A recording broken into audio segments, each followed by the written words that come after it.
Good morning, everybody. Welcome to our Thursday morning gathering, brought to you by Harvard Pilgrim Healthcare and Tufts Health Plan. My name is Tara Healey, and this morning, John Roberts is joining us for the first few minutes to give us updates and intel on what's happening, all things related to mindfulness and wellness. For anybody that's new, a very warm and special welcome to you. These sessions are fully guided. They are, the meditation itself is about 12 to 14 minutes. We save time at the end for Q&A, and also there's an opportunity to share resources. So if there's an app or a book or a link or something that you've come across that has been supportive to your practice, there's time to do that at the end. And of course, for anybody who needs to hop off, that's okay too. But John, I'm going to turn it over to you to let us know what's happening. I like the intel. I like, yes, provide the intel for you, Tara. I think that's great. Tara, as is often the case, I'm here this morning representing Living Well Community, the hub for interactive virtual wellness classes and on-demand programming created and curated by Harvard Pilgrim Healthcare and Tufts Health Plan. Now, Tara, you may recall, recently we had the chance to interview my new friend, your old friend, Chris Germer. This was just a couple of days ago on Tuesday. Chris, being one of the top researchers working on the impacts of self-compassion on all aspects of one's life. If I may ask, Tara, what were some of maybe your favorite moments or your chief takeaways? Yeah, no, John, thank you for asking. Yeah, Chris is just wonderful. And the interview, John will share the link because we record them. But I think, one of the things that stood out to me is he led a guided meditation that had 3 parts to it. And I thought, we haven't been doing that with our last Tuesday of the month researchers. But I thought the meditation practice on self-compassion was really helpful because there were so many things in there that you could just kind of take apart and do on your own anywhere, anytime. So that was a highlight, having him lead a practice. Yeah, that was great. That was great. There are a couple of things that jumped out at me. And actually, Chris explained them better than I think I ever could. So I actually brought with me, Tara, this morning, some show and tell. I brought a couple of clips from the session. Oh, good. Oh, good. Do you mind if I play one? Please. Okay, so let me, okay. Oh, and one of our community members was there. That's great, Heather. Right. Yeah. No, I think I got the setup right, Tara. So let me know if you can't hear the sound, and I will. Okay. Here we go. It's about 30 seconds, something. And there's research that was done in Germany that showed that when we give ourselves compassionate touch, it actually lowers the stress hormone cortisol as much as when somebody else hugs us. Wow. And then follow-up research at Berkeley showed that when you do this, people who do this for 20 seconds a day, some form of touch, 20 seconds a day, over 1 month, have significantly less stress, significantly less anxiety and depression, and significantly more self-compassion. 20 seconds a day. So this is not complicated, but we just need to remember. We need to remember to be kind to ourselves. We need to give ourselves permission to be kind to ourselves when we struggle. Oh, it's kind of bizarre too. I felt like I was watching. People were watching me watch myself. So that was had more of a meta vibe than I was imagining it. Okay, so Tara, so here's in particular what I liked about this clip. In recent years, you and I and our whole team here has gotten really invested in the research of another researcher, the neuroscientist Amishi Jha, whose research has demonstrated that 12 minutes of meditation per day is the right prescription, if you will, for one to experience measurable effects from meditation. And we've gotten really invested in Amishi's research because it's so solid and well documented. And yet, we work in a stressful industry, healthcare. We have direct experience of colleagues of ours who have to counsel individuals going through really difficult issues, difficult medical or billing issues. And we know that a lot of these people, those working in call centers, for example, are not always able to step away for even 1 minute to meditate, right? And so we're always on the lookout for these sorts of drop in the moment, almost instantaneous practices And the idea that just giving ourselves a little bit of this compassionate touch, as Chris calls it, the idea that would have measurable benefits feels extraordinary to me. So that was a big. No, I totally agree, John. It's the other thing, that I'll add too is that to really think of this as a practice, like you don't even necessarily have to have the conjure up the emotion or the feeling of self-compassion necessarily, but just the intention for being kind to oneself. And I mean, John, I've definitely, since hearing Chris, and I feel like it's, he reinforced things that we know because we've been in this kind of world for such a long time. But I really see the value in the practice, the doing of it on a regular basis. Tar, I'm glad you brought up the intentionality part, because one of the things I thought about when he brought this up was that I thought, am I not placing my own hands upon my body very often? And like maybe I'm not, or maybe I'm not doing so with intention. And do you think Right. that intentionality that is the important part? That because it's not just like, oh, I'm just like Right.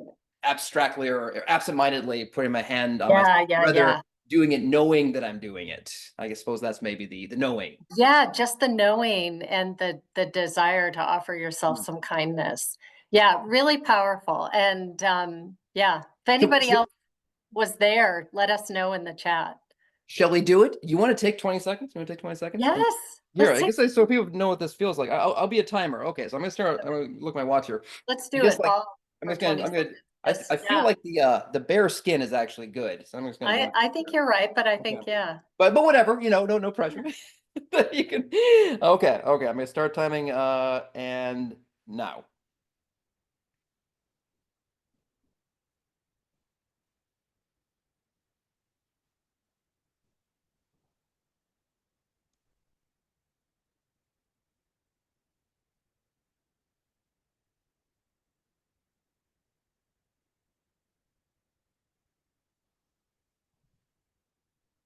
That was 20 seconds. Does that feel like a long time? That's great, John.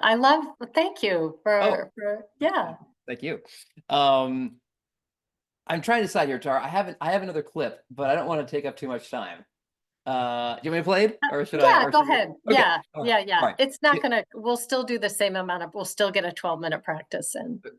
Give me 1 second. I just gotta get this queued up here. So it'll take us a second. This one's slightly longer because by maybe 10 to 20 seconds. All right. Share. And there it is. And okay. And here we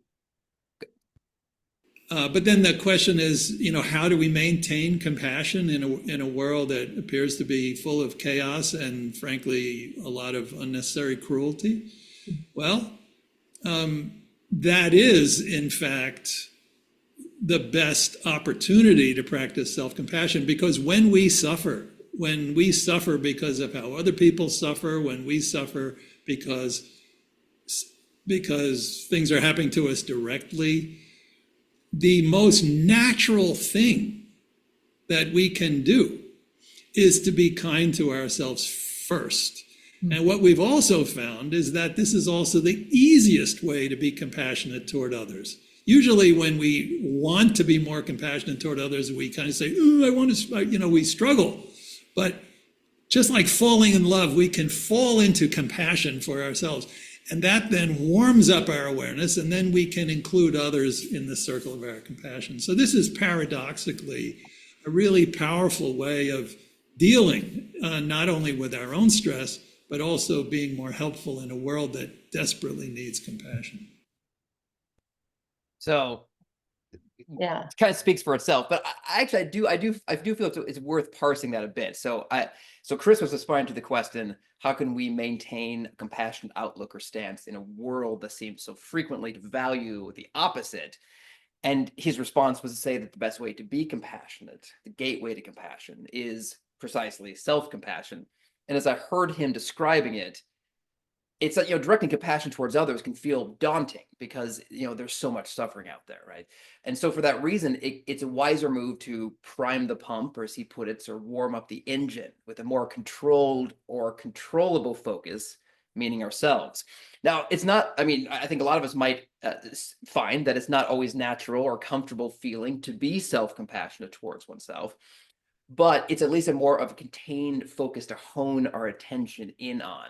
And then once the self-compassion has been established, we can more easily leave the door propped open to let others into what Chris referred to here as the circle of compassion. Does that sound right to you, Tara? Is that Yeah, no, totally. Yep. and Jamie says, I went to Chris's website. He offers some guided meditations you can access for free. That's right. It's something like chrisgermer.com. Yeah. And actually, the link I dropped into the YouTube video has the link to his website in the description, so you can also go there. Tarkus, one more quick thing. I just want to let folks know that we do have a series coming up on Tuesdays in June. Oh my gosh, June, with our friend Colleen Kamenish. This is about mindfulness and nature. So I'm just going to drop a couple links into the chat related. Right. Yeah. 12 to 12:30 p.m. Eastern in June. All right. And these are all public links, so feel free to share them with anyone you like. Tara, thank you. I'll leave you there. But you, thanks for having John. me as always. Thank you. Rest of the session. I'll see you soon. Yeah, okay. All right, everybody. So let's go ahead and move right into practice. So, and I would say, just given that we're talking about self-compassion, to the recognition that you are allotting this time for yourself is an act of kindness. So as we practice, kind of holding that the intention of self kindness. So go ahead and settle in. You could stand, you could lie down, you could be seated, letting go of all that has happened so far this morning and releasing anticipation of what's next. Just allowing yourself to fully arrive, surrendering your weight into the support of the surface, into the support of the earth below.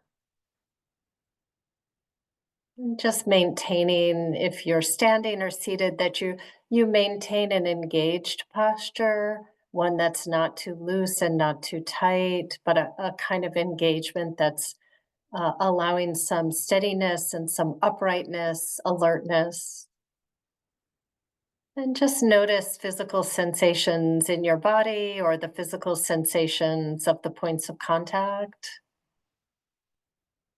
And bringing a receptive attitude. So just simply receiving sensations the body is offering, whether they feel pleasant or unpleasant, good or not so good, they have shown up. And so the idea is, especially if it's something unpleasant, rather than resist or contract, see if you can soften and allow. So just continuing to allow the settling, the receiving,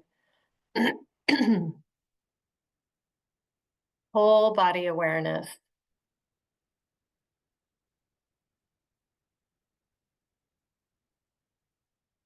And let's take a moment to expand awareness to include sound that might be occurring in the room or even outside of the room that you're in. So simply receiving.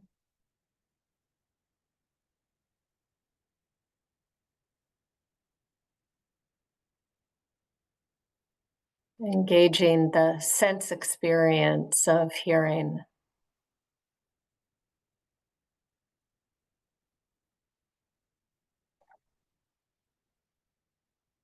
And allowing sounds to arise and pass as they naturally will in your background. Begin to bring awareness back inward to the whole body. And let's find an anchor for the wandering mind. So knowing that the mind will wander throughout our practice, we're not trying to stop thought, but we're just seeing when a thought has slipped in unnoticed and then becomes noticed, that we're not going to continue to follow the narrative. We're just going to release it and return to whatever body sensation or even sound is helpful to you as an anchor or a stabilizer. So we're just learning to bring some steadiness to the mind. And that simply allows mindfulness to do its job just easier on a steady platform. So as you breathe in and out, where in the body do you notice the sensations of the breath? Where is it easy for you to track as you inhale and exhale? And perhaps the breath is not working for you today. You could take the palms of your hands and rest them together or rest them on the top of your thighs. And the touch point, the point of contact, and the feeling of that point of contact would be your anchor. And you could also open up awareness. And if there is a sound in your background that's consistent, you could use that.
And noticing where your mind is. Allow the body to soften, release the memory or the planning, and return to whatever you're using to help stabilize the wandering mind.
And again, noticing where the mind is, releasing the narrative, softening the body, and returning to your anchor.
And as we bring this meditation to a close, may we be peaceful and at ease.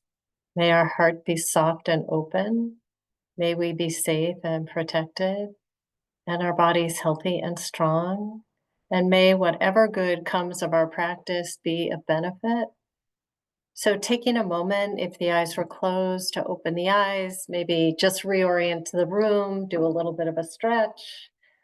Um, and One of the things I wanted to say with John joining us on Thursday morning, just for the first part of the half hour, I'll never compromise the amount of time of our actual practice. So just want to make sure that it'll always be between 12 and 14 minutes. And Dr. Amishi Jha saying that kind of 12 minutes is the sweet spot most days of the week for starting to notice impact.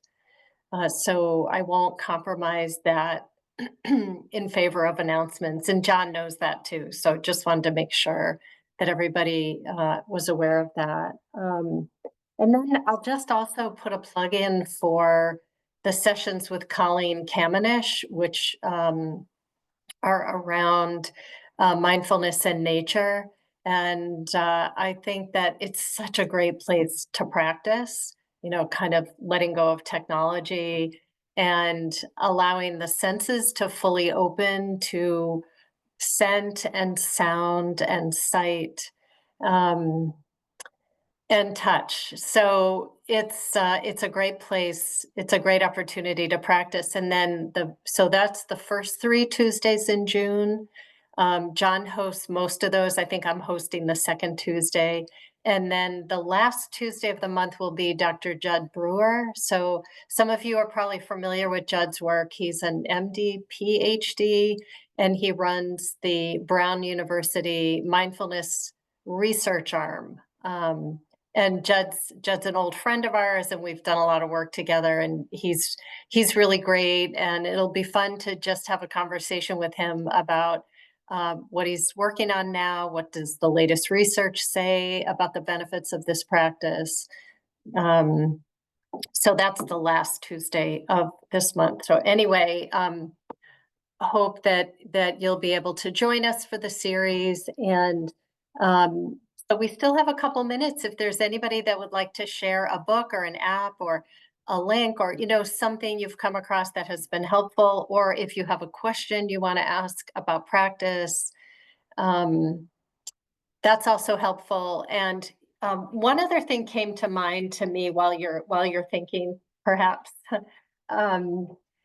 is that Chris talked about in this with self-compassion practices that, there can be emotions that arise that are unpleasant or challenging or difficult in some way. And one of the benefits of this practice is that it's not a practice that's aimed at feeling good, although that is a byproduct.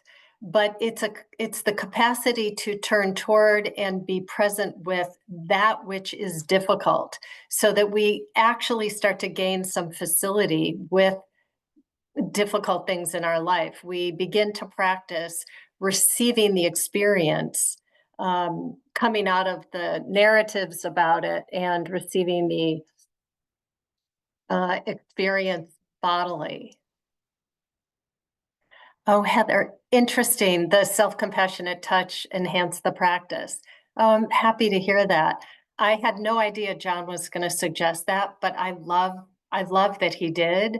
And these are, just simple things. I mean, that's one of the things that Chris talked about too, is just this doesn't have to be long drawn out practices where you're taking a lot of time out of your day. And that's actually, the research is showing that as well, that this is, many of these practices can be short, they can be done anywhere. They could be done when you're standing in line at the grocery store or anywhere. And even just bringing attention, especially if you're standing in line, just bringing attention to what's coming up, what physical sensations are occurring in the body, noticing impatience, and without any kind of harshness, but just aware if impatience arises, the noticing of that, and then seeing the thoughts around it, and then feeling it physically in the body. Losa, love it, and actually emphasizing it at home with loved ones since Tuesday. Oh, that's great. That's so good to hear. Yeah, I think I mentioned this for those of you that were there with Chris. He had us call up a situation, and I have a challenging relationship with a family member. And one of the things that I find so helpful about these practices is our common humanity. Chris talked about our common humanity, and the recognition that as human beings, we share so many things: the desire to be loved and connected, to have meaning in your life, to be healthy, to be happy, and that we all are subject to illness. We all are subject to aging. We all are subject to exiting this planet. These are a universal truth. Both the yeah, they're just universal truths. And so when we can look at other human beings through that same lens, and as Chris said, just remembering to do it. So it's not even as if you're saying, I'm not going to hold that intent, but remembering to do it. And I find that incredibly helpful. It's really embedded in these practices that I have been studying for years, but I don't always remember. So we're at 9:01. I don't know if anybody else has any final thoughts or even a question or Okay. All right, everybody. Great to be with you this morning and see you on Tuesday next week. Okay.